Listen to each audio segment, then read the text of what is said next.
The following program features language some listeners may find offensive. Listener discretion is advised.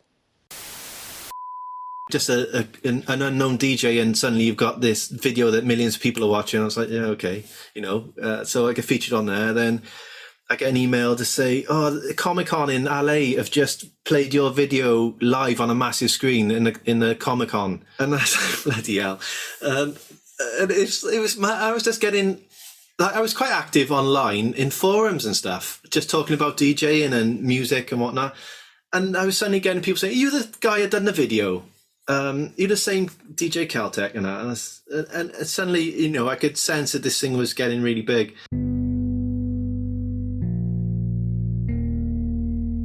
You are listening to Hip Hop Cymru Wales, a podcast exploring the trails and untold tales of Welsh hip hop. My name is Lloyd Bailey and I'm a podcaster, best known for the Fly Fidelity podcast, and I'm talking to key players about the notable and nuanced evolution of Welsh hip hop history.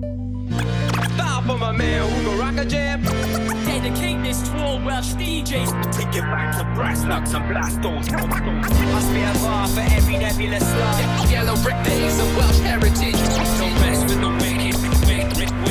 Smash down the walls, the revolution's coming at you. We rolled into town with mics in our holster. Captain of our ship, with a master of our fate. With a greed to succeed where most men fail.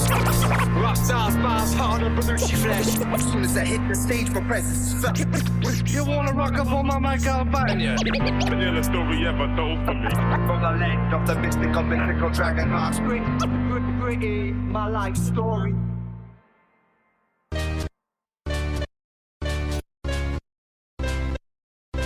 Welcome to the program. On this episode, we're joined by award-winning music producer and former champion turntablist, DJ Keltech.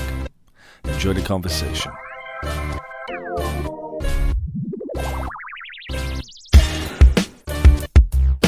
Yeah!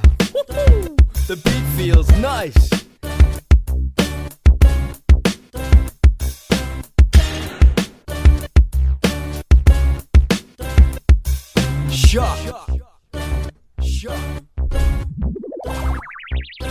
I'm DJ Keltech. My real name's Lloyd Morgan. I got into hip hop, and my first exposure of it was when I was in school. So it would have been mid-80s. I was played an electro tape, Street Sounds electro tape. It was a copy tape because we all used to copy stuff for each other. I couldn't afford to go out and buy the tapes back then, so we'd have tapes going around the school, and I heard this stuff, and it was like, what's it's like nothing I'd ever heard before, and it was like the electro stuff was sort of hip hop beats as we know it, but with more like electronic sounds and stuff into it, and then so that would have been 85, 86 ish, and then my mate gave me a copy of LL Cool J's Bad album on tape, and it was the first time I'd ever heard swearing on a tape, because I think at the start, the first track, he says "motherfucker" or something like that, if I remember. And I was like, "Oh my god, this is so exciting! I can't make sure my mother doesn't hear this." And that was my first exposure to hip hop. When it was dangerous, back when it was dangerous, right in its infancy, of course, did your parents understand this value of what you were being wrapped up in culturally? What was it your parents thought? Well, no one really knew much about it then. It was completely new, because obviously you'd had. I was a bit too young to be. I'd heard the Message track, but it wasn't really. It wasn't. We didn't have a radio on all the time and stuff. You wouldn't hear it much. So it was more. It was like it was. I just remember being. It was so exciting. It was like, oh, I got this. It was like naughty. You know what I mean? To have a tune with a bit of swearing on it, and this was before. It's standard now. But this was way before that, and I remember how excited it was, and I had to play it quite quietly because I think it was the only bit of swearing on the whole album. Actually, it was right at the start, if I remember. I probably haven't listened to that for like 20, 30 years. album. But yeah, I just remember how good the album was, how creative it was as well. And yeah, I think he was the first rapper that I really got into, LL Cool J, because then he went on to R&B and stuff, and I wasn't really into him then. Yeah, and I remember then, because I was on living on an estate in St Mellons, and Johnny B had it then as well on vinyl. So I got to actually see the cover and stuff of it. Times have changed so much. People don't realize what it was like back then. There was no, you didn't get exposed to anything. You couldn't just go and like, oh, let's go on Spotify, let's go on the internet. There was none of that. It was like whatever you were exposed to by someone who had a tape, or copied a tape, and whatever was literally physically handed to you, you weren't exposed to anything else. That was it. So everything had a value to it. Like every song was precious. So whenever you'd get something to tape, you'd listen to it over and over, because you couldn't fast forward anything. Oh, I only like that track, I'm going to just listen to that over and over like you do now. Yeah, so everything had a lot of value, and it was pot luck really what you were exposed to. I remember I was desperate to try and get more hip hop stuff, but the only place I knew of at the time was going into town in Cardiff town and going into HMV. And I remember going in there. I really had no money because it was a single parent situation. My mother had no money, and I didn't have a job because I was I can't remember how old I was, really young. And I remember going in and buying a compilation on tape, hip hop and rap in the house, I think it was called. It was one of those sort of commercial. I say commercial, it wasn't too bad. Compilation albums. And it had like Dougie Fresh on there, The Show. Who else? Eric B. and Rakim, Move the Crowd. I can't remember now all the ones. But yeah, it was all that stuff from like sort of mid to late 80s stuff. But yeah, it was just so hard to get all the stuff. Mm. So it was... just make do with what you had and listen, and just hopefully someone who had a tape would copy it for you, because I didn't have a tape-to-tape deck for ages and ages, so I couldn't make my own copies. What was your sense of breaking and where it was going at that time? I can't break dance to save my life, personally, but it was such, because breakdance, the film had come out, and in the mid-80s, every time you would come out of class, you would have someone with a piece of cardboard or lino coming out and breakdancing in the corridors, basically, and getting told off for doing it because, it was seen as, I don't know, they didn't like it, did they, the teachers? Interesting. Yeah, so, but I never saw the Street Snakes personally break in, because I was sort of introduced to Johnny. We started talk. We realized for ages and ages we didn't realize that we were both listening to similar stuff growing up, because like I was hanging around with. He's a few years younger than me, so I was hanging around with one bunch of lads, and he was hanging around with another bunch. So it wasn't until like we met later on, probably about 87, 88. So, oh, you listen to that as well, do you? I'll check this out. And, we were swapping tapes and stuff. What do you think it was about hip hop back then that captivated you so much to the point of participation? Was there a person or any catalyst that got you to actually want to DJ?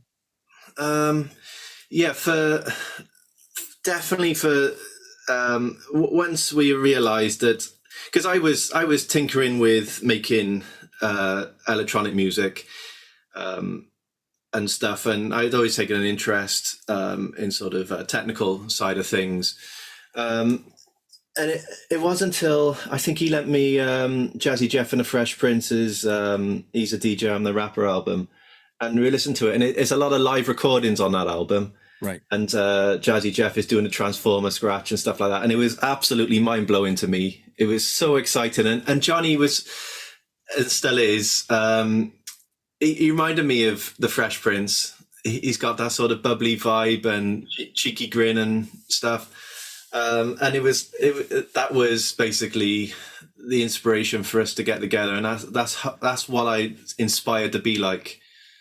Was those two, But this is way before Will Smith started going mainstream and stuff. Right. Yeah. So yeah, we really wanted to be those two, and just as well known as well. So your life ends up changing after connecting with Johnny B. What was it you remember, about meeting Johnny B for the first time? What was he like in those early days?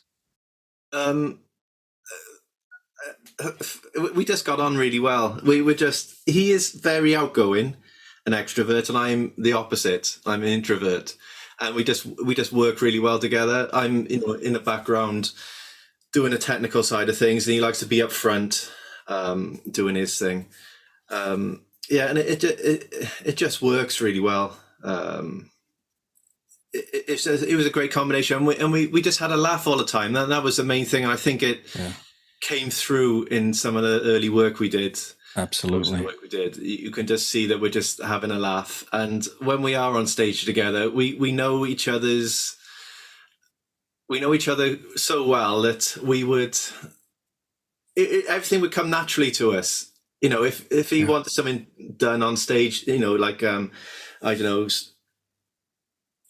if he'd point to something or just do something funny, I'd be able to read him like a book. We just know each other so well, and it just shone through, and I think that's why we were quite successful.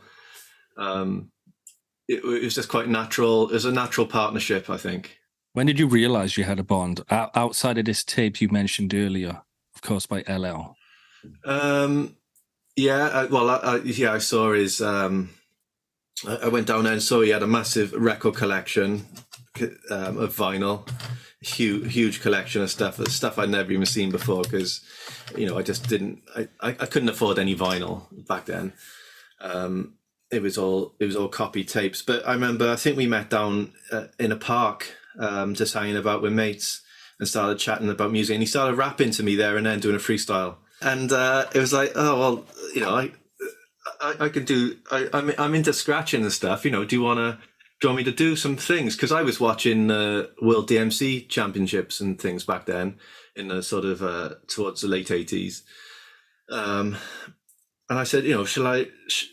I've got these, dodgy decks. Do you want to come up to my room, my bedroom, and I'll you do some rapping and I'll do some scratching and whatnot. And that's where it started. And I was just scratching random things that I would find, because I was buying lots of vinyl from car boot sales, so you never knew what I had all this random stuff.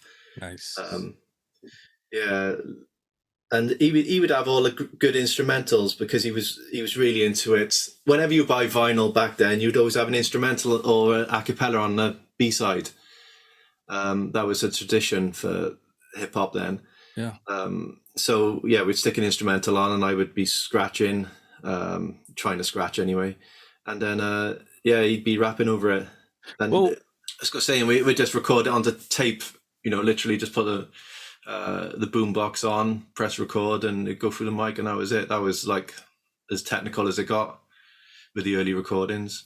And that was the demos, of course, the Hillian's hip hop album tape and a versatile hip hop album tape. Yeah, all that is it's raw, just it's just raw stuff, basically, recordings, because that it's times have changed so much where you can get a high quality. You could even do it on your phone now, high quality. We're talking like Type 1 tapes back then. Hissing little crappy built-in mics on the tape player. It's a snapshot in time when you hear that type of stuff.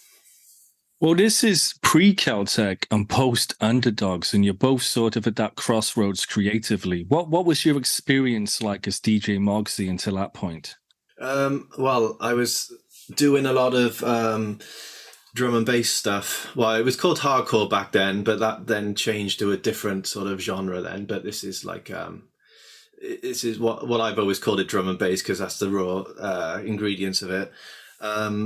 But yeah, I was working with, there's another guy, Matthew, he went by the name of DJ Steady J, like a really nice guy that I used to hang around with. And he was like technical like me, you know, slightly geeky, sort of into the technical side of things. And I started learning to mix with him. So we would buy any old dance records, anything that was in the bargain box in Spillers Records in Cardiff, because it was like £1 a record there, and that's, you know, we didn't have any money, so we'd buy them and we'd just do mixtapes. So like this is like 93 now, 92, 93, and yeah, we started doing like mixtapes, learning to mix. We didn't have proper decks with, like Technics have got a pitch control on it, so you can speed up the record and slow it down. Back then, you just had like, you'd find like a turntable from a charity shop or something really cheap. And obviously it was for a hi-fi, so it had no speed control, and it was all wobbly and stuff. So we used to take them apart and fit a potentiometer to it. There's like a variable resistor, like a slider thing, so we could do our own mixing, you know, speed of the record up, slow it down. So we were both a bit technical like that. We knew how to solder and a bit of electronic background. So we would do that, and we would learn to mix on them. And then Steady J was getting into scratching as well, and we were both like doing some basic sort of baby scratches, like do we, you know, all this type of stuff. Mm-hmm. And that's basically where it sort of stemmed from, me DJing and then getting more into the more technical side of that. But I was going, because my surname is Morgan, I was going by the nickname of Mogsy in school. So it was just like, oh, go on and call me DJ Mogsy, that'll do, you know. So we were, when we started buying proper like drum and bass records, then we would, you know, take our time and work really hard on doing like our mixes, recording them to the C60, and then we'd go around into town and put them in the, what was it called now, the shop? It was selling records, and I can't remember, but we'd do a sale or return on these tapes. Because it was a big scene, that the drum and bass mix tapes, normally they would be from raves and stuff, but we would just do like studio mixes and then try and sell them in town. I can't remember the name of the shop now. It's well known as well. But yeah, so would any of your customers have been well known back then or today? Oh, I don't know. I don't know. I don't know who bought them. Yeah. But, did they sell? Did you sell much? Yeah, we sold them, yeah. We did. I'm trying to think, because the guy started, I think his name was Aaron, and he was selling, he was under a stairwell set in town in one of the arcades selling mixtapes, and that's where we first saw one of our tapes be sold. We were there, we'd put the tapes in, we put 5 tapes in,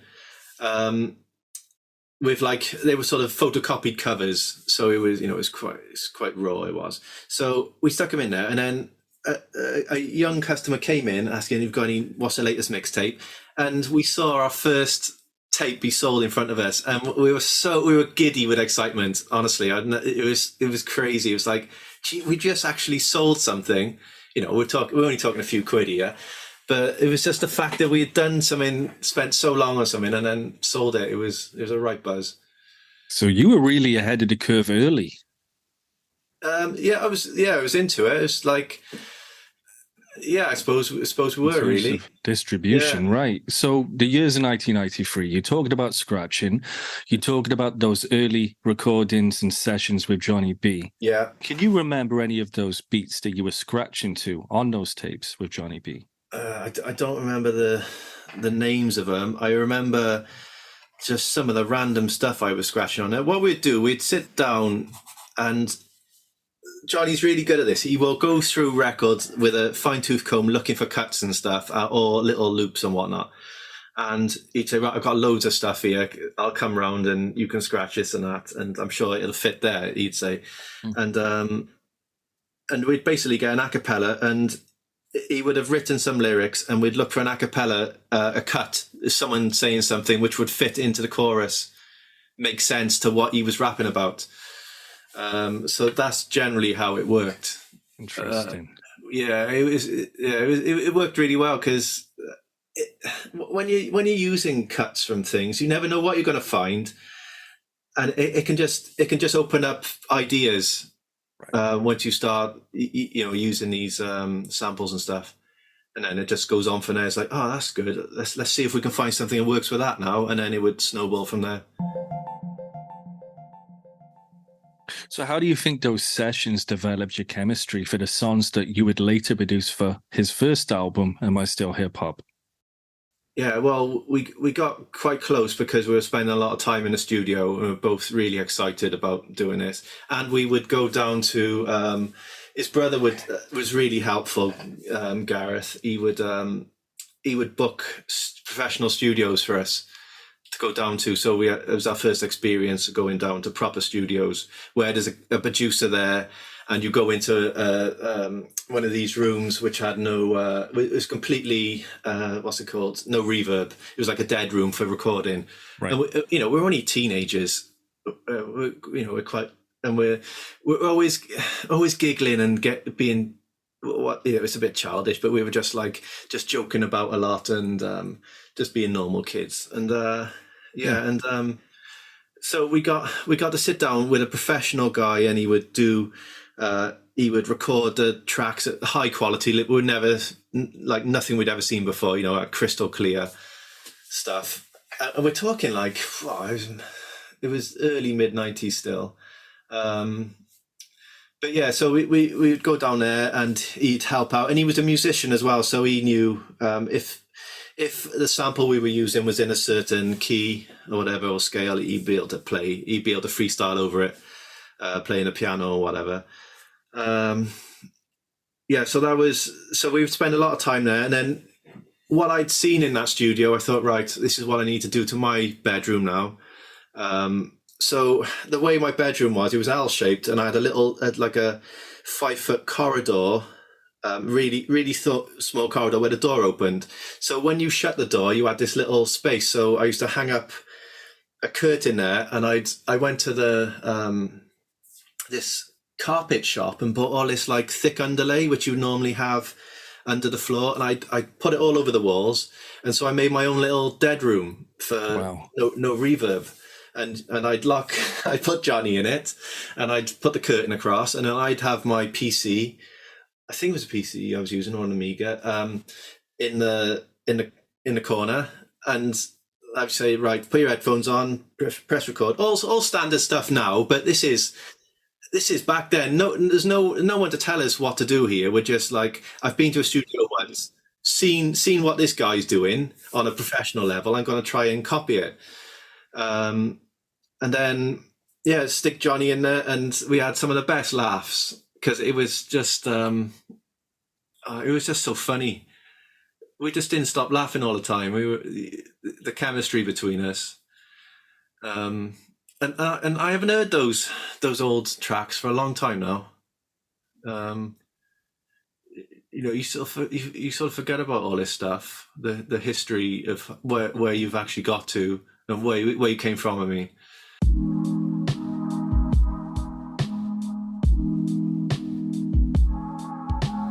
What's happening? It's Johnny B, Cardiff's long-time MC. Memories of recording demos with Keltech. It was back in 1993 when I teamed up with my long-time friend DJ Mogsy, later known as Keltech. In the years prior to this, we'd lived on the same estate and around in the street with gangs of mutual friends of ours from St. Mellons, Rummy, and various other districts of Cardiff. Just, messing around, getting up to no good, as kids do. During my childhood in the 80s, I'd always been rapping and recording demos, and I heard Keltech had started making music too. And I heard he built a bedroom studio and started producing his own beats, so I knew he had a love for hip-hop, so I reached out to him to see if he wanted to start jamming and making music. So we hooked up, we hit it off, we had loads of fun freestyling and recording, eventually recording demos and mixtapes on cassettes, and playing a couple of parties along the way. Golden memories, wicked times. Well, it's a pivotal album, and it goes on to change the trajectory for hip hop in Wales during that time, as well as yours and Johnny B's reputation. How did it feel being a part of an album that was dubbed as the first proper hip hop LP to come from Cardiff? Yeah, well, at the time, you don't really. It's not really something that you're thinking about. You're not conscious of that when you're doing it. But when you look back, it's quite amazing what. It's amazing to be part of sort of history where it started. Because at the time I was still quite involved with the drum and bass scene. I was trying to make it as a drum and bass DJ, and I was doing a lot of producing, and I was sending out my demo tapes to record labels all the time, and I was struggling a bit with that because it wasn't the drum and bass scene at the time was it was quite tight, and if you didn't know anyone, it was hard to get into. So Johnny was asking me to do more stuff producing, and I could see the Welsh hip hop scene was starting to grow, and it felt like more of a family type of thing because you had people like Captain and Dregs and Rough Styles and that running the higher learning nights, and me and Johnny were getting asked to do a lot of gigs in places like I think back then, what was it before that? Oh, it's such a long time ago. It's hard for me to remember all this. I appreciate that. Yeah, it's there's a lot of water under the bridge has gone by since then. The beats I was making for Johnny at the time, I was using drum and bass. Well, no, they were originally jazz beats and soul beats and stuff, but they were. I was sampling because of the records I had, which was drum and bass. I was half timing everything, so I was getting a beat loop and slowing it down. And I think on that album, a lot of my stuff, a lot of the beats I was making, I was using drum and bass stuff, which was I'd slow down the tempo of it and make it into a hip hop beat. I'd cut it up and remix it basically into a hip hop beat, and that was the style of the tracks I was making. If I remember, it's been so long since I've heard these tracks. I should have listened to them actually for this interview so I could remember and I could tell you exactly what I did on them. But yeah, that's what I was doing, and that's basically when it started leading on to the Rhyme Hungry EP. A lot of those beats are slowed down drum and bass beats.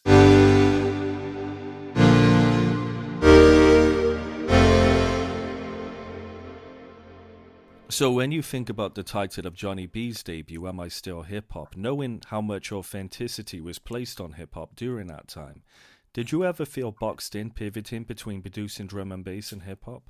Yeah, but the thing is, I always felt a bit conscious about, right, where is my loyalty here? Am I a hip hop DJ, or am I a drum and bass DJ, or am I just like a producer that can do, is into different things? And it's always been a bit of a identity crisis there. Really? Yeah, because I don't know, I just felt like I had to be all something and not a bit of everything. Do you know what I mean? Like I had to be, I'm just a hip hop DJ and this is all I'm going to do. And I was a bit sort of like that when I was younger anyway. Oh, I can't possibly listen to anything else. It's got to be this, it's too uncool to listen to more than one thing, which was, my childish sort of side of music. But so I sort of thought I always had a bit of identity crisis. So when I did sort of, I got, when you're trying to force something, I really wanted to be like this big superstar drum and bass DJ, like with doing massive raves, because I was going to raves and stuff at the time. Where were you going back then? Oh, it was mainly like down to Porthcawl. There was a few like big raves down there, and then the legal raves. I've been to a few of them, yeah. Mainly the one we used to go to was a place called The Bunker in Newport. It's on Stowe Hill. Okay. So I was going there, but that was what was inspiring me, was going to these clubs and hearing these such big epic beats. Right. Obviously sped up for drum and bass, but they were like, I'd have the best music buzzes, some of the best music buzzes I've ever experienced in my life, with that type of sort of dark, heavy sound. And and then I sort of felt a bit rejected after all the hard work I put into releasing drum and bass records and whatnot. And so he was like, it was so natural to get into hip hop. And no, remember, I'd always been listening to hip hop. It was just I'd gone on to drum and bass because it was like the natural progression. Right. It became a bit trendy. So I was sort of going back to where I started, basically. That's how I sort of felt. But I still had this like, am I a hip hop DJ or am I a drum and bass DJ? And I thought, right, I'm gonna stick to hip hop now. I'm obviously quite good at it because people like Johnny and whoever's listening to it is enjoying it. So it must be more naturally what I'm better at doing. So right, I'm gonna stick to that. And that's sort of what happened. And I put a lot of effort then into making stuff for Johnny all the time, and it just naturally worked, our relationship, and we were starting to get, the name was starting to grow then on the Welsh hip hop scene. But at the time, like going back to the original question, I didn't realize how much we were at the forefront of Welsh hip hop. And interesting. I think Johnny, alongside Dregs, Captain, have got a lot to, they're the reason for it. Because, I could be in my bedroom all day long before the internet, making beats and whatnot. And if nobody's there to push you out into the front, you're not going to get well known for it.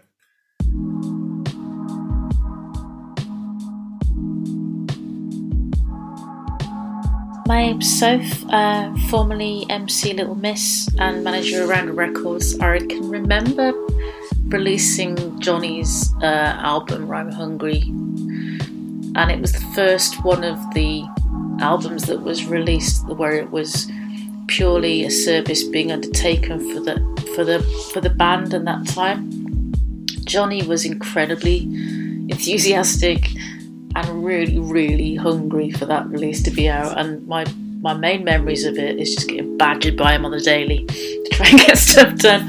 But Johnny is one of those characters that jumps in and out of the life at different stages, and he's always on it. He's always got that thirst and that hunger. So it was an entirely appropriate title for him.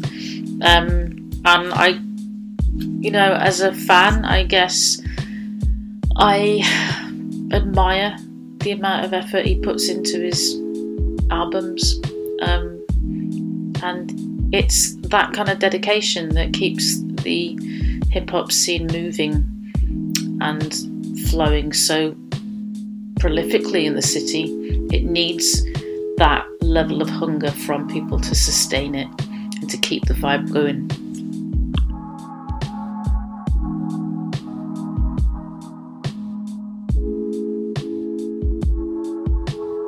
You end up releasing Pyroplastic Flow shortly after, which sort of becomes a prototype for your style and process in terms of you subverting drum and bass and making traditional hip hop, like you said. Yeah. Can you maybe talk a bit about that process, putting that together? Yeah. What were you using?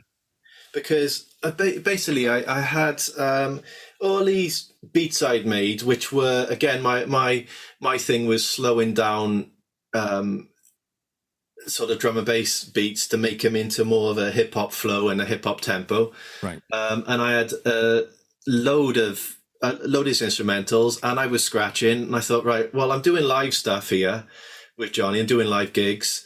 I got all these instrumentals I've written for him. I'm going to just press a 12-inch, and I'm going to put all the cuts that can come in handy for me and other DJs on there. So it became like a DJ tool, basically, Pyroplastic, breaks. Yeah, and that's what it was. But the stuff back then, I was producing all the beats with, I had a little sampler which was made by a company called Emu, and it was ESI32, and it was like 4 meg, I think, of memory, which is like 30 seconds or maybe a minute maximum sampling.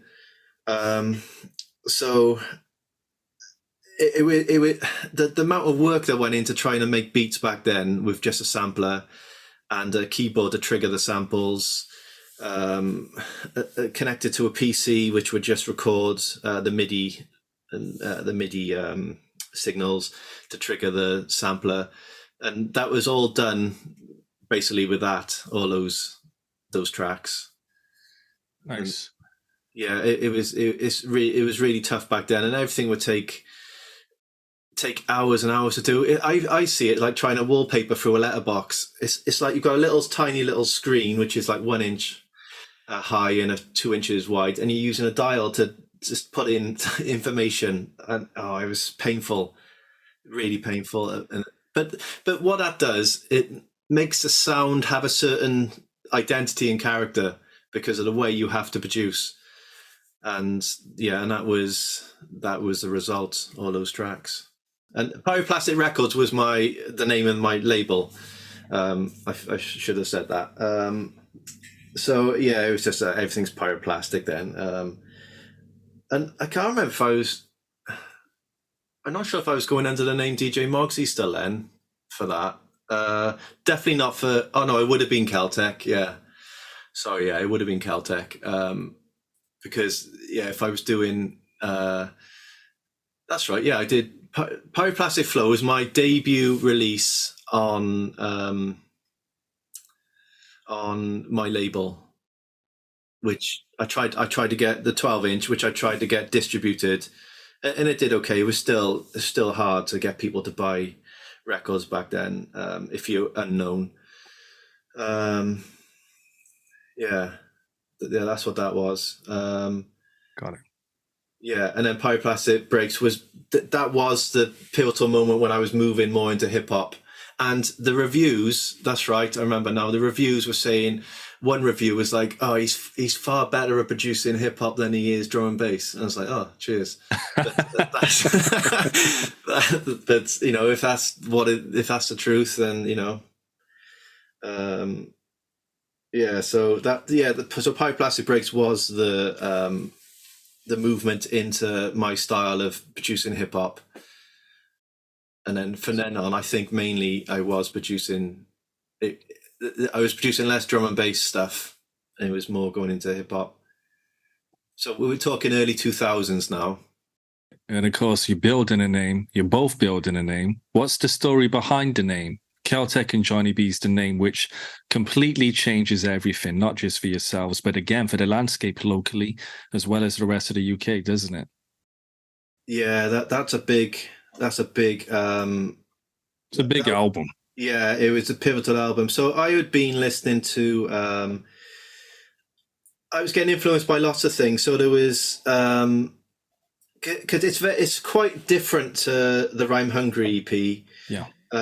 In character. Me and Johnny were more like, we knew each other better at this stage, and you know, we're like brothers basically, and we'd say it like it is in the studio, you know, if that's a good take, no, it's not, you know, it was no airs and graces. It was just like, we just say it like it is. And we wanted basically we were getting quite a lot of momentum now. We wanted to push this, right? And see if we can get as big as possible with it. And we're going to push the sound. I want my sound to be as polished as it can be. So I'm going to start working really hard on trying to learn to mix. I had no knowledge of mixing and how to mix properly or anything in a studio. I don't mean DJing. I mean in a studio, like, and there are tricks you need to know to get a good sound. And there was no YouTube or anything to learn from, or no books or whatever. And if if you wanted to learn how to mix in a studio, you had to go to a professional studio, hang about there, and learn to mix. And that wasn't an option for me. And so I wanted to push the sound to be as polished as possible.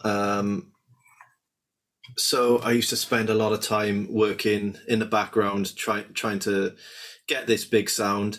I'd listened to a track by a drum and bass producer called Adam F, who'd collaborated with Redman, called Smash Something, and that was so pivotal in my production.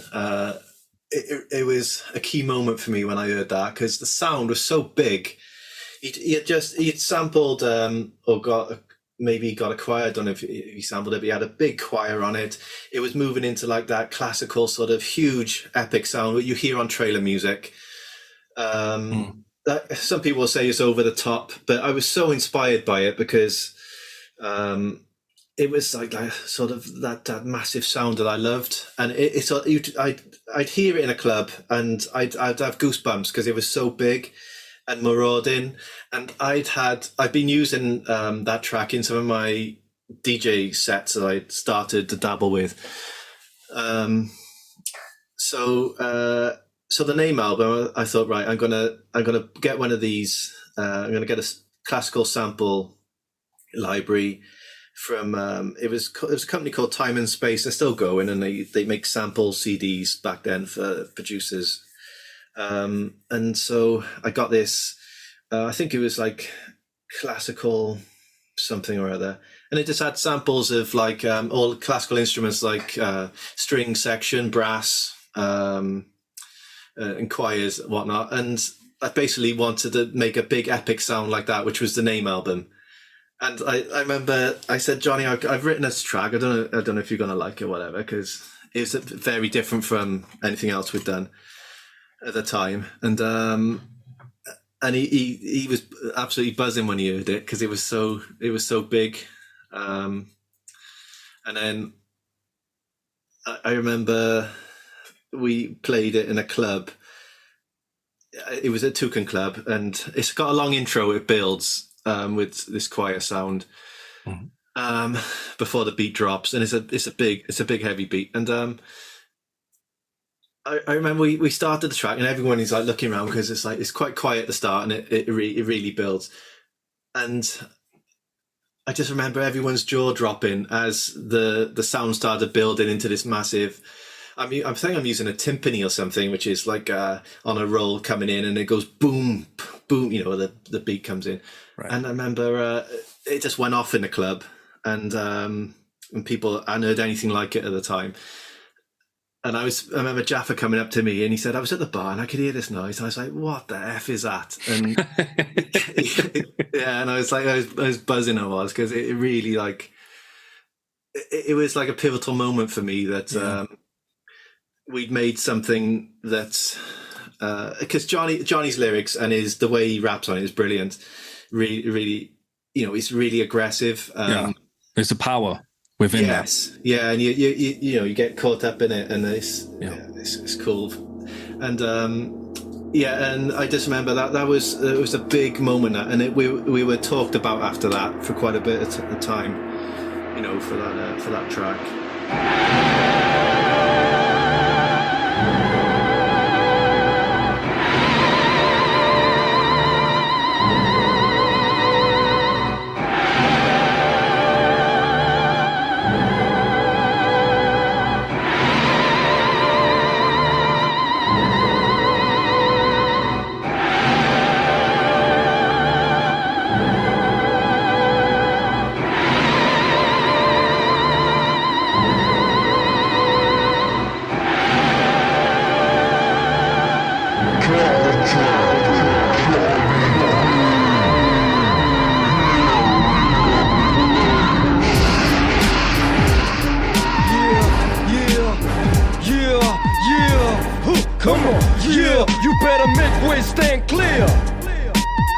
on the mic, the innovative Welsh native, backed up with media hype, making me hungry and creative. Can I live up to the name? Can I deliver the goods? You can ask any hip-hop head in Cardiff City suburbs. I feel a lucky man. People were buying the records and shouting the name. Local fame, God bless, I take aim of the whole world, the whole bleeding spectrum. This Cardiff-ian veteran venom, inject them, I bet them. Snakes who stabbed me in the back in the day, and licking up their own words as they flick through papers and magazines and read the name. Hear stories of how I brought fury to an open mic with a freestyle mode, local insanity, clarity, spoken right. Tonight, I introduce you to Keltech, so respect the producer and the DJ from back in the day. You felt that. Am I still hip-hop CD? Rhyme hungry EP?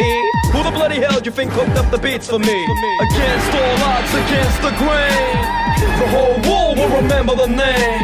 Against all odds, against the grain, the whole world will remember the name. Against all odds, against the grain, the whole world will remember the name. Right from South Wales, Keltech and Johnny B. We represent the UK with passion through and through, smashing through the USA and the whole globe. I think we sort of wanted to make a statement that we're here, and this is Welsh hip hop, and I think it's right. This is us. This is Keltech and Johnny B. This is the name. Remember the name, and that was the and that was because it was such a big intro track, and it was a signature tune basically. And so it was a big that was a big track. That was really put us on the map when people heard that. It did. You talked about mixing and how big of a role mixing played on this album for you in terms of learning. Do you have any opinions on why mastering is the last and arguably least understood step in the recording process when it comes to hip hop specifically? Yeah, because at the time when I was working on this, the only album I had to go on, which was groundbreaking, was Dr. Dre's, I think 2001. But all his stuff was really good, even like the Chronic stuff. But his loudness levels were like it was unbelievable compared to everyone else, and it was basically the loudness wars for mixing. It was the peak of that then, and that was the benchmark that I was trying to get to for loudness. What mastering basically is, once you've mixed everything, the mastering is making sure that the mix will work on multiple devices. Now, anyway, back then you didn't have multiple devices. You weren't listening to stuff on your phone, which I think is tragic, really, listening to stuff on your phone after, you've spent so much time with proper speakers. Back then, you had a proper hi-fi system at home, or you were listening on headphones at the worst case scenario, which is still good. But yeah, master engineer will push stuff to the maximum. He will add that sort of extra polishedness to the track, making sure that it's a full frequency of sound you're hearing. Mixing stage, I couldn't really master stuff to a professional level because I didn't know how to back then. So I did the best I could with the small knowledge I had. I worked so hard in the studio. I was just worn out on that album. I was literally spending hours every single day just trying to get it. Just trial and error. You're just learning. You're just learning by yourself. It's like what works, what doesn't work. My ears are so fatigued. I mean, after like 4 or 5 hours of constantly listening to music, right? You get to a stage where you don't know, is this right now? Is this too bassy? Is it too crispy? And I've taken too much bass out of it. You get so fatigued after a while that you just don't know where you are. And in hindsight, what I should have done is spend a few hours on it, had a good rest, and then come back to it. But I'm like a dog with a bone when I get into something, and I just like, right, I've got to do it. I've got to get this right. And I'd give it to Johnny then, and he'd take it into his car, and he'd come back, right, not sure about the bass. It might be a bit bassy. Let's do this and that, and I wish I had a proper mastering engineer or even someone to mix it. That would have been great. Because I look back now compared to what I can do now, and it's not as good as I can do now. But then I'm very proud of what I did. and it's a snapshot in time of what was available, what tools I had then, and that's it. And it's got its character and its sound. Do you hear anything now in those beats that stand out for you about that album specifically? It's just different. It's basically though that's a snapshot of what I wanted. Yeah, of what I wanted to do then, and what I could do basically. I could criticize myself all day long, and I do all the time when I'm doing stuff. I'm my worst critic. I'm never happy. I'll take perfection to a new level when I come to making things, because everything I do, it's got to be either different from what I've done before, or I've got to take it up a notch in either engineering or production level. And I've always been like that with all the stuff I do, and I produce a lot of music. I've always got to take it to another level. So the first track on the album, I don't know what order I did it in. I think I might have done the signature tune first. But then, next one is like, right, it's got to be different, or it's got to be better than the last. And that's the way I always work with everything I do. I'm Terry Cooper, formerly known as Rapster T from the group Best Shot. I first heard of Keltech when he and Johnny B contacted me to commission me for some artwork for their upcoming 2003 LP, The Name. I hadn't been involved in the Cardiff rap scene for a couple of years, so it was kind of a surprise to hear from them, but I had heard of a couple of Johnny's songs before, and I really liked his stuff. Since then, I've done a number of design jobs for them over the years, such as the Dreamweaver EP and a couple of Johnny B's single releases and his logos. As for Keltech, he's one of the small number of Welsh DJs whose names keep cropping up in terms of popularity. Of course, you've got the mighty Jaffa sitting on the throne, but while there are many notable Cardiff and Wales-based MCs, there aren't that many recognisable names when it comes to DJs. But like I say, Keltech is right up there. He's got a scarily impressive body of work. He's so much more than a scratch DJ with his past experiments in drum and bass, EDM and viral videos.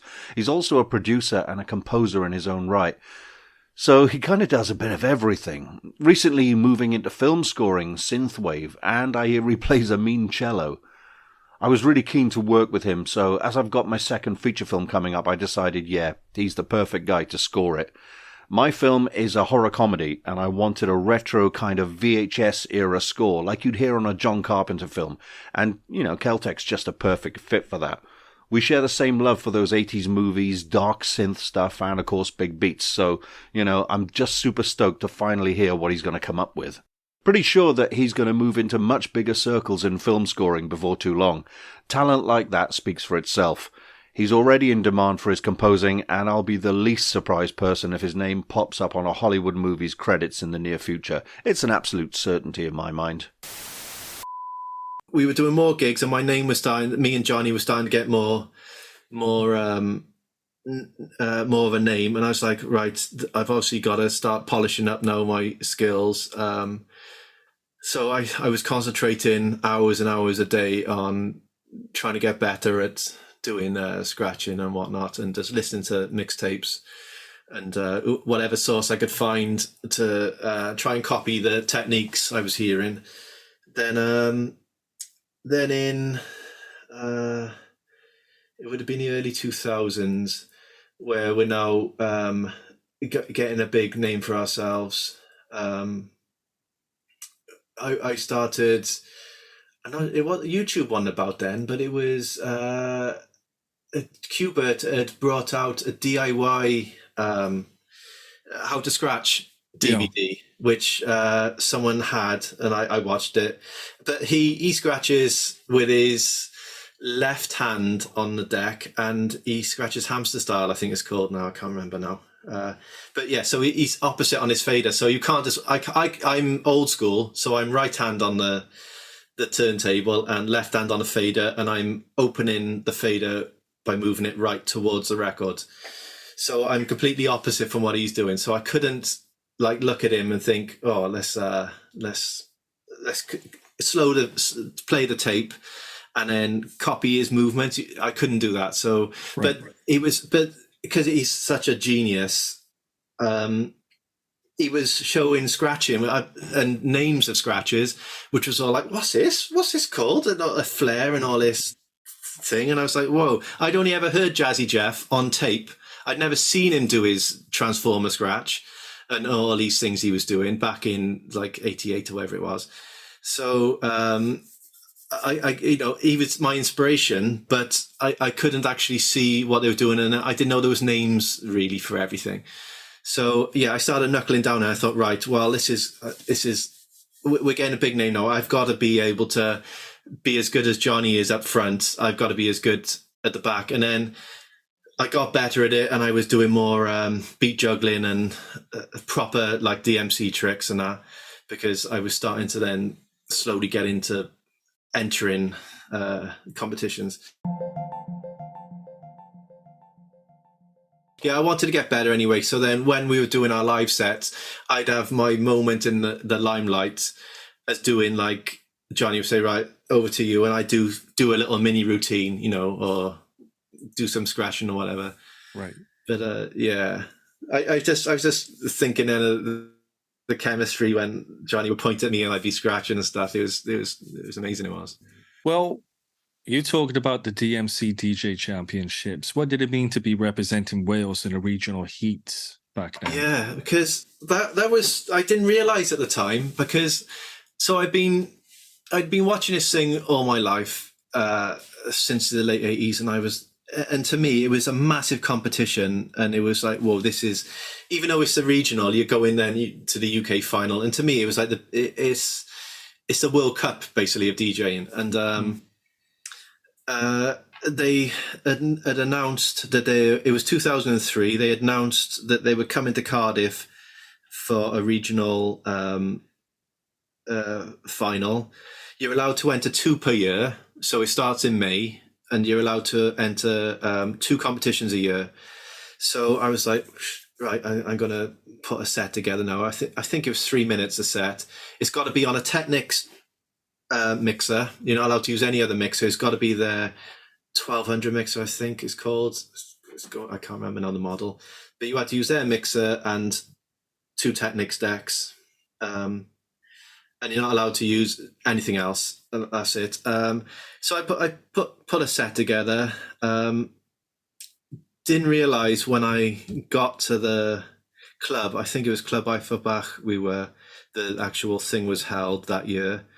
I didn't realize I was possibly the only Welsh DJ there. It might have been someone else, but I don't remember now, but I think I was the only Welsh one, because what happens is everybody comes from England to enter it, right? Which was it was new. I didn't know that was a thing. So then I get really nervous before performing, and I don't think I'd done this set in front of anybody before. So I come up with this 3-minute set, went there, S4C or someone were there filming at the time, because they were asking if I could speak Welsh to the camera, and I wasn't very good at speaking Welsh back then. Anyway, so I went up on stage, really nervous. Literally, you get like you're trying to put your needles down and your hands are physically shaking. You can't help yourself. That's what it's like if you get really nervous with this. And I did my set, and then they basically announced who's going to go into the final in the night. And like, I'm stood there after doing my thing. I think I made a load of mistakes. I don't know. And then I didn't get picked. So I was absolutely gutted. I'd spent weeks and weeks learning this set, practicing, and then they said, so that was it. I thought, right, game over. Let's go next year. So I looked at the poster, and they said there's the regional final in Glasgow then, a week later, and I was like, oh, Glasgow, it's not exactly next door. So I thought, sod it, I'm going to go for it. I want this more than anything. I really want to be in a final. I'd love to be in the UK final, because it was only the top 2 people in the final in the night actually goes through to the UK final in London. So I think the reason for my nerves going back a bit, was because I'd watched this all my life, and it was such a big thing for me. All the younger people that they were half my age. I think I was like 30, 33 maybe at the time. Right. I can't remember. I can't even work out what it is. Anyway, they were all like 19-year-olds, 18-year-olds and that. And it didn't, to them, it was just a competition. And so I guess they may not have been as nervous as me. So, did you, in your heart, expect to win back then? Oh, no. I just desperately wanted to get through to the final. Okay. No, I knew I wasn't good enough. I was doing my best, but anyway, so a week later I thought, right, I drove up to Glasgow. It took 8 hours, give or take. And I literally got there, arrived in Glasgow about half an hour before I was due on. And are you less nervous at this point? How are you feeling at this point? I've got nothing to lose. I've already lost once. Right. I've got nothing to lose. I'm just going to go for it. And it was held in the Art Centre, which is quite famous in Glasgow, but I think it's burnt down now or something. Went up there, did my set, and got through to the final. And I was on cloud nine. I couldn't believe it that I'd actually made it. And I was buzzing. And then I had the actual final in the night, so I just kill a few hours and then go on stage. But the crowd, there was about 1,000 people there. It was massive. I'd never played in front of so many people, and they were bouncing off the walls, these people. I could have done anything up there. They were just going mental. It was amazing. And part of my set was playing the Ghostbusters theme tune and the Ray Parker Jr. instrumental, and I was scratching over it and doing, I don't know, something or other. But love that. Yeah, and and it was like an out of body experience. It was such a buzz up there with so many people going mental, and I had people coming up to me afterwards, like shaking my hand and that, and it was incredible. I don't know what I finished in the end. I wasn't in the top 2, but I got it. So I did that. Brilliant. Really gave me confidence, and that helped. Then when I was doing sets with Johnny, I could do some of my routine and whatnot. And then from then on, I started the next year. I'd prepare another set and did another. Where did I go then? I think I did Manchester. I got through to the. From then on, I did it 6 times in all, but I'd always qualify for the final in the end, in the night, the regional final in the night. So I'd gone to Manchester. I can't remember the places I played now. How was Manchester? Yeah, it was cool. It was bouncing in that place, but again, I was really nervous. I travelled up. Johnny was with me, and I don't know, I just got really nervous and I started getting shaky hands and the set started falling apart a bit, which is it's very, in the heat of the moment, these things can happen. I can imagine that being common. You're not the only one, of course. Right. Yeah, it happens to everyone. The more you do it, the better you get at it. But sure, because you're only doing it like twice a year. So with that being said, what was your practice regime like between those years? Between 2003 and 2005, what were those days like as a growing period for you going into these contests? Yeah, so I basically, this is when I bought a camera, a digital. You'd record onto little sort of digital tapes back then. So I'd get a camera and I'd film. I've got hours and hours of me filming different sets I'm doing in my bedroom, and that I do that all the time. I think I'd entered Cardiff and Bath, Manchester, and a few other places, right. And then it got to I'd do my routines and I would criticize myself. Right, it's a bit slow there. People are going to get bored. Let's cut it a bit. So you've got to fit it into 3 minutes. You've got to make it interesting and whatnot. And then I did. I won't get onto the video quite yet, But I remember playing in Cardiff. They changed the rules for some reason back in 2004, whatever it was, 3 maybe. 2004 it would have been. It's only the first person goes through to the London final, the UK final then. So I had a higher bar to reach, so I had to then get to. I had to be first. I had to win the night basically to get to the London final. No pressure. Yeah, so it wasn't before. It was second place would have done. So the Cardiff final, which people will remember, I did. I played. I did a set. It just went off. It did. A really good set, and I played the can at the end. It's on it's on YouTube. But I was scratching the and I would be scratching the melody. And the crowd absolutely blew up. And that night I came second, and I won some prizes and stuff. And but they changed the rules, so I didn't make it to London. So I was a bit gutted about that. So had those rules been different, you would have been going to London. Yeah, but if I had gone to London, this is where you got to be careful what you wish for. Because the next year I went to Bath, and in the final, and I did the Darth Vader, the video I'm most known for, the Empire Strikes Back remix. And if I had gone to London, I may not have done that.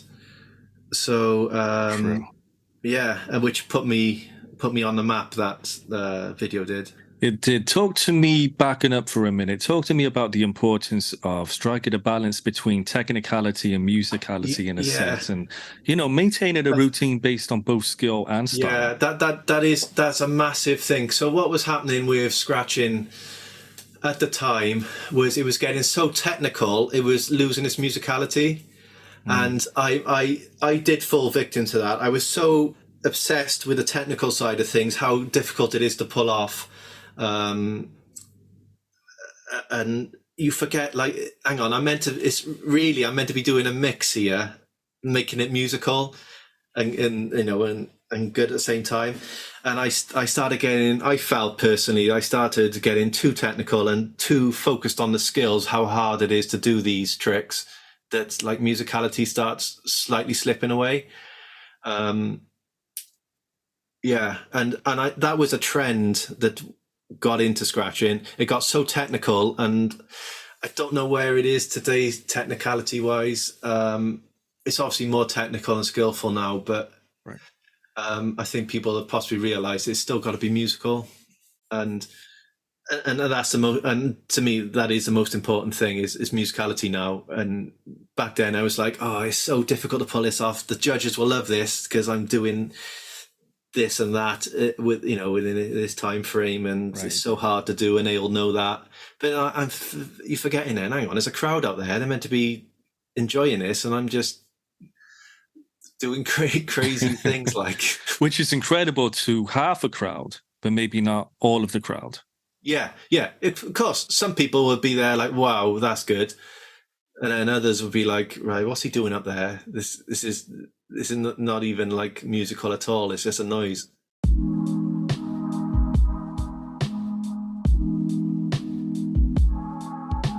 Hi there, this is DJ Cutmaster Swift, the 1989 DMC World Champion, host, comment, and also judge. And it's through judging the DMC heats that brought me around the country. And Keltech, again, the potential, it's always the potential of somebody that grabs your attention. You're like, that guy's got something. There's something unique about him. There's something different about him. And it's identifying that someone is that basically, you know what, I'm looking out for this person on my radar. He's going to appear. He's going to be about. Within the DMC Championship, it's very hard to really know what everyone's about and their full potential, because everyone's nervous. It's competitive. There's only certain people can qualify, but people like Keltech qualified quite easy in the final. And then you then you start realizing their reputation from the audience, how they respond to them. So this is the local guy. Okay, this guy's got a little bit of a crowd here. Interesting. So yeah, I haven't really conversed with Keltech as much as I would have possibly liked to, because of probably the timing of things, you know what I mean? When I'm packing away the set, he's probably grabbed his prize and disappeared out the door.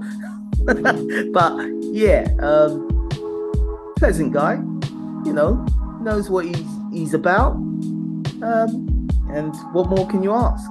That's what it's about, leaving your mark. Could you give me an example of a time where you outfought your competition and defied expectations creatively? Yeah, like there's two types of battling back then. You've got battling where you do 1 minute each and then you get judged and you go through another round, or you do your whole set for 3 minutes and you get judged overall. So like the supremacy type battling is where you do 1 minute and then they'll come up with some tricks and you've got to try and match it. It's a bit like battling, you know, on a mic. Same concept, but it's quite hard. And I remember that I did the higher learning DJ competition, which I won in the end. But you've got to literally think on your feet then and come up with something, a little routine, which sounds better or could be technically better than what the last guy did. But I remember I'm always like, I'm a creative person anyway, whatever I do. And I was always looking for crazy ideas and things that people wouldn't have come up with and thought of, even though it's a bit gimmicky. So I had a record that had some cuts on it, and I deliberately burnt massive holes in the record and destroyed it. So when I lifted it up to show the crowd, it was a record just with very little bits for the needle to go on. So I would put it on for a cut, and I couldn't play the whole record because it would hit the holes. So I had to play it and scratch, making sure I would only use little parts of it. Which, like, people were looking at me like I had two heads. How do you do that? How do you go about doing that? That's a challenge, surely. Yeah, basically, I was using stickers on there, right?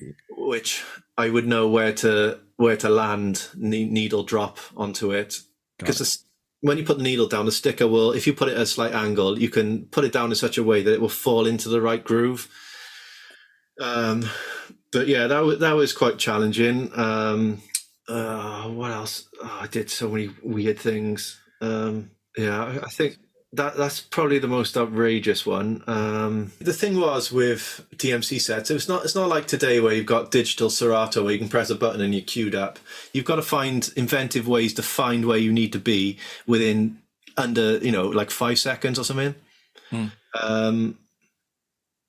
So all my records had stickers on them, so I could find where I was straight away. I don't know how many other people were doing that. They probably were doing it, but I wasn't paying attention. Because I started doing it for the live shows I was doing with Johnny, see? Right. Because I had to quickly find a cut in the record straight away. I didn't have time to like wind it around with my finger ages and ages and listen to it to find it. I had to find it within seconds because I was doing choruses, scratching choruses or outros and stuff. So I had to find these different cuts for different things I was scratching really quickly. So that's how I started using stickers. It wrecks your vinyl mind. Yeah, I can imagine. Imagine. You mentioned higher learning. Take me into that moment specifically, winning that set. Again, it was amazing. I didn't expect to win. I actually one of the battles, because they were mini battles, so it was 1 minute each. I remember using Rough Styles, one of his lyrics on there, who just got turned into sand. That was the lyric, and that was the end of one of the little mixes I did. And I remember Rough Style, I could see when he realised it was his vocal I was cutting. He was excited. yeah, and then so it was 4 or 5 DJs I had to battle, back and forth. I was doing all sorts of crazy techniques to try and win, and then Captain was the host. He basically took the two of us out there, and I don't know who was judging, and I can't remember who was judging, but he just put my hand up like in a boxing ring. When you win a battle, basically, and I won, and it was I couldn't believe it. I didn't expect to win, because there's some really talented and very technical DJs out there. But it's not always just technicality; it's about creativity as well. And that's one of my strengths, is being creative and doing something different compared to what a lot of people are doing. Andy Cowan, former editor of Hip Hop Connection magazine. I think it's fair to say that Keltech and Johnny B might well have flown well under the Hip Hop Connection radar for a while. Lots of acts did in the 90s, late 80s, early 90s, simply because it was pre-internet days, and so your only opportunity to get into a mag was to send something in, and we received trillions of demos and so on. Obviously, we couldn't cover them all. We did try and listen to as many, but some would make an impact, some wouldn't. It was a bit of a lottery at the time. Still, I do recall Johnny B's first album, Am I Still Hip Hop, coming in, and we did cover it, and I think we sort of praised it as being one of the first, proper releases to come from Cardiff at the time. It was, if that was good, I think it was far superseded by his material with Keltech, and it really came to the fore when they released The Name in 2004. Again, actually, I vividly recall this one coming in the post, partially to do with the sleeve. It was a hand-drawn sort of old-school b-boy type sleeve. We used to get a lot of these, and to be honest, it didn't always augur for good contents inside. So in the case of Johnny B and Keltech, the sleeve was a sort of false augur, if you like, because the music inside is absolutely fantastic, really, really, really good, and obviously and the rhymes as well. So beat-wise, I think Keltech's superior beats stand out. You can see he's been a veteran of DMCs and stuff like that, and he's really spent his time in the trenches. You can see it on tracks like Pyroplastic Past and The Dreamweaver, really fantastic showcases of his production skills. But also, it's just a range, such a range of sounds on an album. He could handle old school boom bap, beat juggling, scratching, and then he was veering off several times across the set into drum and bass. He's really the full package. He's got it all. Johnny was a perfect complement to his beats, able to ride pretty much anything. A great beatboxer on the side anyway, but also, had a very precise, authoritative and clipped MC style. You can really hear every word. You don't miss a trick. And the best comparison I would say is that he's sort of like a Welsh Big Daddy Kane, and Big Daddy Kane's one of my top 5 MCs, so it's a major compliment. By 2004, I think, the drum and bass bits aside, I think it's fair to say it was quite an old school sounding record, but none the worse for that by any means. When I was thinking about doing this podcast, I had a quick look at Johnny B and Keltech and an old thing on ITV, Pop Factory, which I think came before the album, and they were really sort of rocking out on that, which is very different to anything on the album. So I think that encapsulates how versatile and good they were, but far, far away from being a one-trick pony. I did have luck going viral. It was basically I went to Bath to do the World DMC Championships. I played I part of my set was using the Empire Strikes Back music and scratching a beat over it, or do some technique like in the video. So the crowd went mad, blew up. I'm not sure. Well, I finished it. I might have been second in that again. in that thing. I can't remember. So it went down so well. I thought, right, I'm gonna tell you what, I'll have a laugh now. There's no YouTube or anything about at this stage online. I'm gonna video myself. I'll go on eBay. I'm gonna buy a cheap Darth Vader suit, and I'm just gonna pretend I'm a DJ and as Darth Vader, and I'm just gonna do that little section of the routine, and and record it. So I did that. It's all like on a low budget in a dark bedroom. Sent it to my mate Stuart and said, Stu, I'm thinking of sticking this on my website. What do you reckon? Is it any good? People going to like it? And he said, yeah, you've got to stick that up online. I think it could be quite popular. So I stuck it on my website, it was quite popular at the time. My website, I was getting quite a few hits. And the next thing I know, I'm looking at the stats on my website and I'm just getting these massive hits. And it was at the time where it was literally an embedded video and you could right click, save it to whatever you were watching, PC or whatever. YouTube. Yeah, way before YouTube. Way before YouTube, right. So then people are downloading it and sending it. All these videos were sent by your mobile phone and as a text message. That's how it worked back then. Right. And then, or you would send it by email, and then suddenly I'm getting these people start sharing it because I'm getting messages saying, "Oh, I've seen your video; it's amazing," and it was nothing else like it at the time. It was completely like, it was a completely new idea. There was DJ Cubert was doing stuff. He'd have a mask on and he would do scratching, but it wasn't a remix of a song or anything. It was, and I was dressed in full gear. It was a proper thing. It started. It just people started contacting me saying, "I've seen your video." I was like, "What? Oh, you've seen my video?" And then suddenly my website is just getting millions of hits. It's just, the count is going crazy and people are downloading this video. And then it starts being spread everywhere.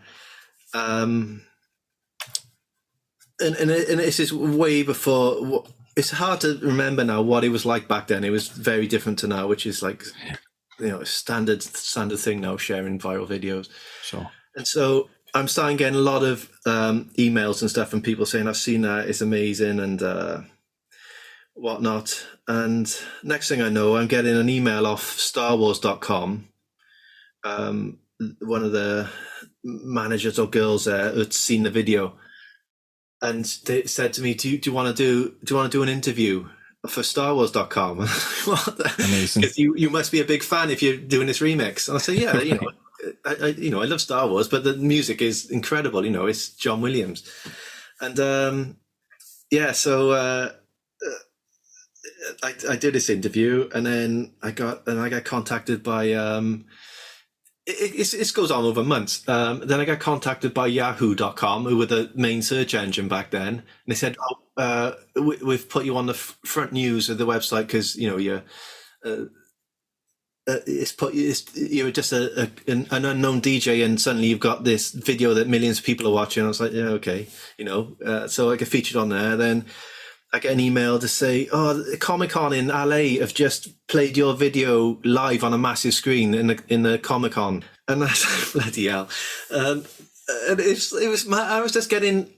I was quite active online in forums and stuff, just talking about DJing and music and whatnot. And I was suddenly getting people saying, "Are you the guy who done the video? You're the same DJ Keltech," and that. And suddenly, I could sense that this thing was getting really big. Then I was contacted by a few promoters for will you DJ at this party and do your set and whatnot. And I try and explain to him, like, I'm really more of a turntablist. I can't do a big party few and stuff, but I'll do the routine. So then I went up to Trafalgar Square in London and did the routine. They were promoting Top Trumps, the old card game from back in the day. Okay. had gone onto mobile phones, and you could play top trumps via a mobile phone. And it's just like Nokia's now. We're not talking smartphones. We're talking the old Nokia things. House bricks. Yeah, just like real basic stuff. And they also got the cards as well there, so you could play the traditional version. And it's saying we want you to do your routine because we all love it. And we're talking like people in offices and stuff, people just mainstream people, not hip hop heads or anyone DJ. These are mainstream people now, sat in an office in London, and they want me to go and play there. And I'm there with Sir Bobby Robson's there. He's passed now, but he was there, and they happened to have two the Garrison guys there from go dress up as in Stormtrooper stuff and do official things. Awesome. So I said, can you stand there by my side while I do this routine? And I did the routine. Then I got asked, a network in Belgium then contacted me and said, will you come over to Belgium in Brussels and do it's a big show. It's like the Jonathan Ross show equivalent. For Brussels is massive. Will you come over and do your routine, and we'll pay you to come over and do this routine? So what was that like? How surreal this was. So it was. I went there on the train, and because I had to take my decks with me. They didn't have anything there. I had to take everything with me. I go out there, I go on stage for a rehearsal. There's all these guys speaking French, all the famous talk hosts, who I don't know who they were. They weren't very friendly, even in the green room. But I had to go into makeup. I'd never been in makeup before. I was sat in front of the mirrors with all the lights around it, and I was like, what's this? Like, just from a silly video idea that I'd come up with. And then I go on stage and they're all speaking French, and apparently when we got it translated, he's taking the piss out of me for being so short, and I'm meant to be Darth Vader. And so I do the routine. It's quite a tricky routine because it's hard to see, and the timing of it is quite difficult. So I do the thing, and they like it, and it goes off well. It's mental. But then it gets to December, and the maddest thing is I get a load of merchandise from StarWars.com anyway. Dope. What did you get? I got T-shirts and stickers and stuff, like official things. Like, yeah, nice. And then I had a Christmas card then signed from George Lucas himself. No way! Unbelievable. I was like, what's this? The good thing about the card was, do you know the Millennium Falcon, the window, famous shaped window? It's a card with that punched out the front and something in the back. So when you open it up, the light shines through the window.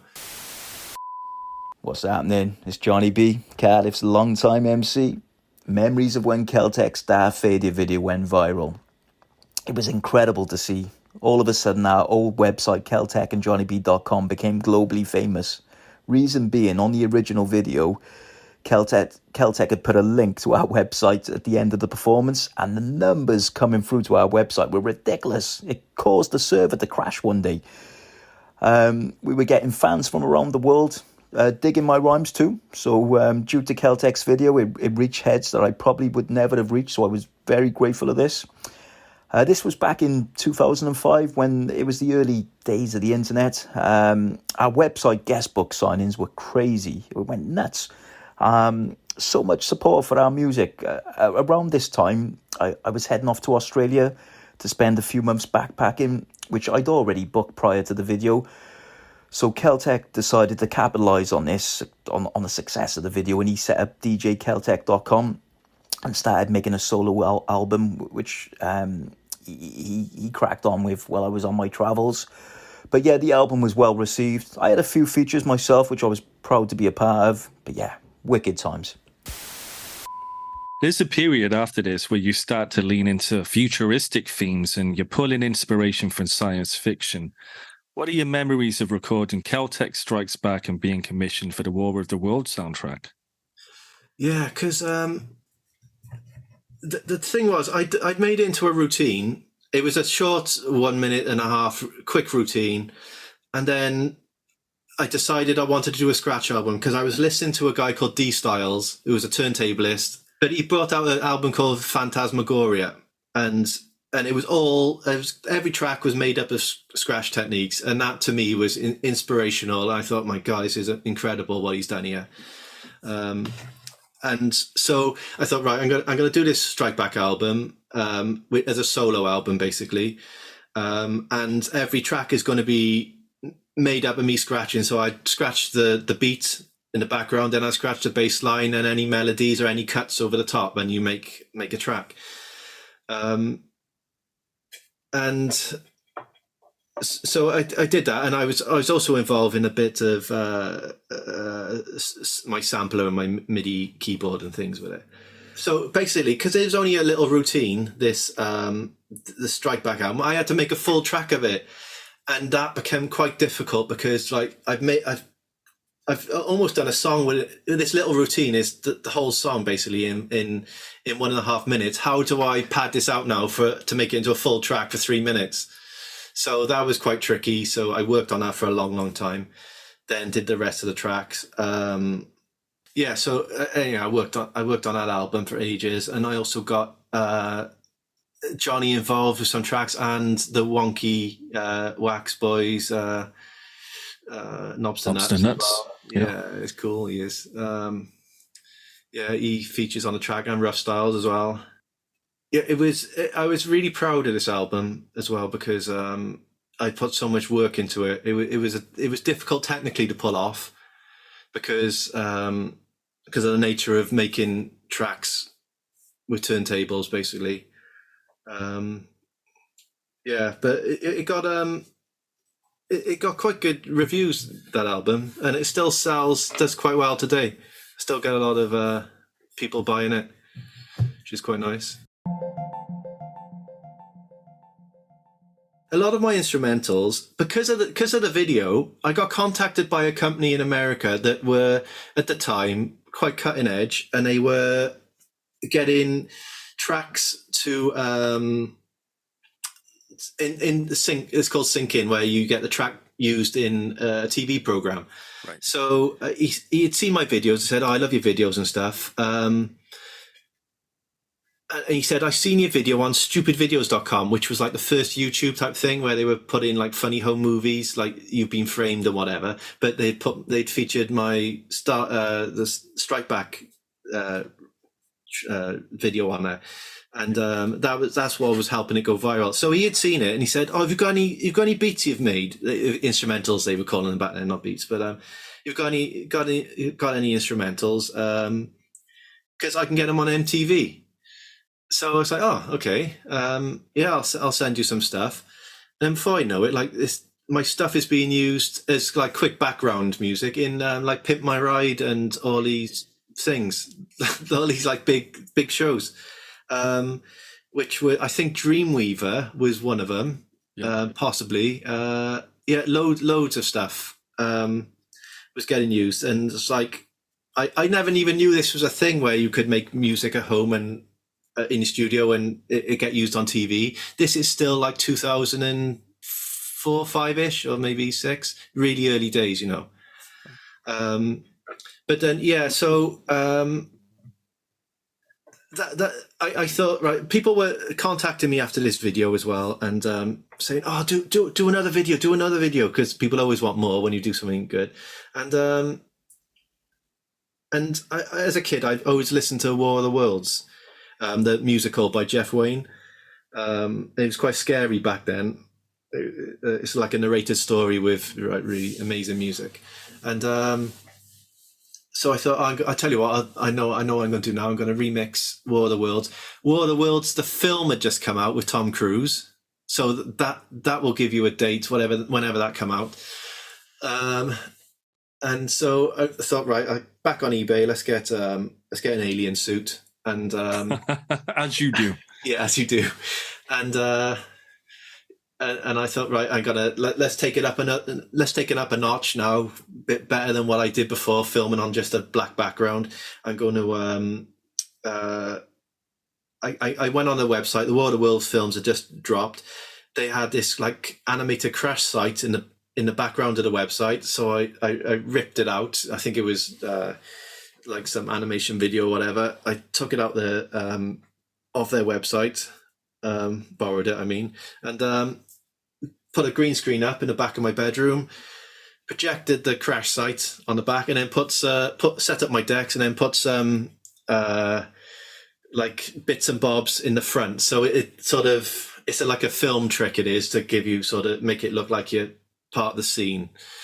And then come up with a routine, which was really difficult. It took a lot of takes, this one did, much more than the first one, because the first one was just more of a laugh, it's like, oh, let's just do this. There was no conscious thought that it may get popular. Right. How many takes are you talking? We're talking 50 or 60 takes for the War of the Worlds one, because the routine was so precisely timed. I had to, again, going back to this thing with records, you've got to find the cut you want on that vinyl within seconds. And I had to go over to the side with a stupid alien suit on. I had lights on me this time. Sweat was dripping in my eyes behind the mask. Because it was cheap plastic. It was a cheap plastic sort of outfit. I couldn't see anything. The little lenses in the front were misting up. And I had to go to my stack of records on the left, bring it over, quickly get the cut, change the record to keep it flowing into a coherent song like mix. And so I did that. Got a take I was happy with. Then stuck it online, and because of the success of the first video, it just I don't know how, but it just become popular again. I'm not sure if YouTube had just started then. I'm not sure if I uploaded it to there, because they were about 2005, so it could have been the same time they popped on the scene.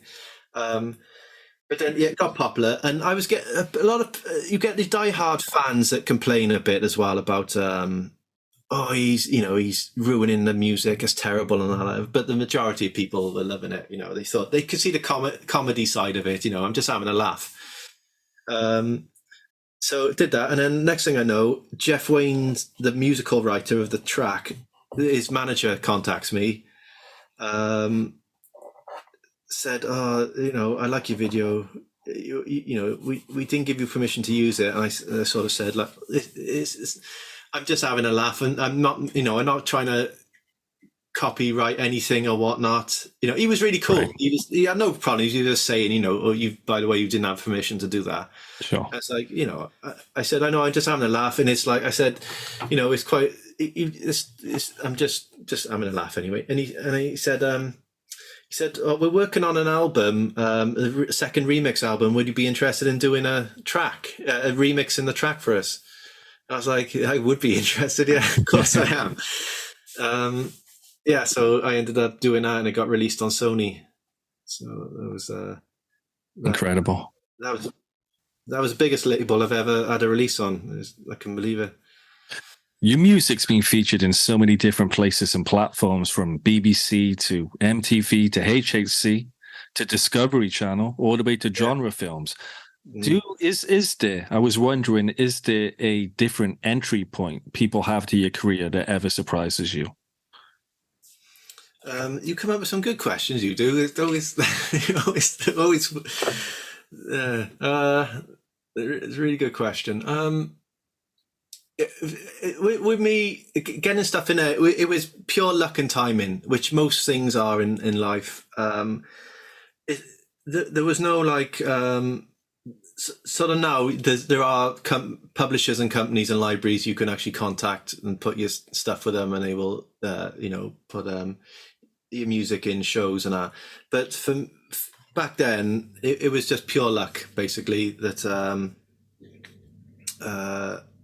that I had the right timing and my stuff got featured everywhere. It helped that video was so big, because the people making the shows had seen the video. They were like, oh, I know that, because it's almost like the internet was a smaller place then, and people were sending stuff via mobiles and via email, so it felt like the world was smaller, and so everyone had seen the video. That's what it felt like. Like, it's strange, because even now, it was 2021. It's 2022 now, I know, but 2021. I go into a drum shop in Cardiff, and I'm chatting to one of the hip hop drummers there. I said, "What type of drumming do you do?" And he said, "Hip hop." I was like, "Oh, no way!" And I used to do that. And and there's a guy standing behind me, some random guy I don't know, and he said, I said I used to DJ. I said I had a viral video once back 20 odd years ago, whatever, 15 years ago, whatever it was. And I was scratching this Darth Vader remix, and a guy behind me said, "Oh, and you did the War of the Worlds one as well, didn't you?" Oh, and like this random guy behind me, and it was like, that's just mad. It's mad how big that video got. Yeah, and what doors it opens for you once you get something like that. So yeah, so these people had. All these producers of these shows were familiar with the video, so my stuff was getting used all the time. They wanted, because I was almost a bit trendy to use, we got like that.